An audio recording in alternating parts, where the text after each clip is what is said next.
আমরা আগামী দিনের গণতান্ত্রিক উত্তরণে আমরা সম্মিলিতভাবে সেই নির্বাচনী বৈতরণী পার হওয়ার জন্য আমাদের আরো যাদের সাথে আসাম সমঝোতা হয়েছে সেটা পরবর্তীতে আপনারা জানবেন, বৈঠকের মাধ্যমে মাননীয় মহাসচিব বলবেন।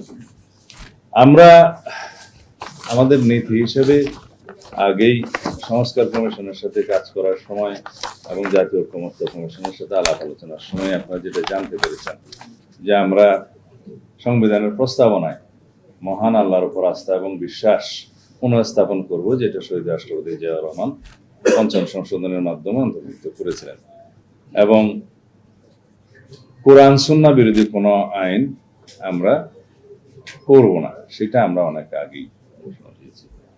আর কওমি লাইনের মাদ্রাসা থেকে যারা পাশ করবেন তাদের সর্বোচ্চ ডিগ্রি আছে এই লাইনের, এবং সেই হিসেবে আমরা কিছুদিন আগে আমাদের কর্মসূচিতে অন্তর্ভুক্ত করেছি, সামনের নির্বাচনী ইশতেহারে থাকবে যে ইমাম, খতিব, মুয়াজ্জিন তাদের জন্য আমরা রাষ্ট্রীয় ভাতার ব্যবস্থা করব, উৎসব বাসার ব্যবস্থা করব, এবং যেটা একটা ট্রাস্ট আছে সেই সংক্রান্ত সেই ট্রাস্টকে আরো শক্তিশালী করে সেটা তাদের জন্য আমরা ব্যবস্থা করব রাষ্ট্রীয়ভাবে। এবং বিভিন্ন স্কুল, কলেজ, মাদ্রাসা ধর্ম শিক্ষক হিসাবে বিধি মোতাবেক নিয়োগের ক্ষেত্রে তাদের অগ্রাধিকার থাকবে অথবা বিবেচনা করা হবে। এগুলো আমরা আগেই বলেছি।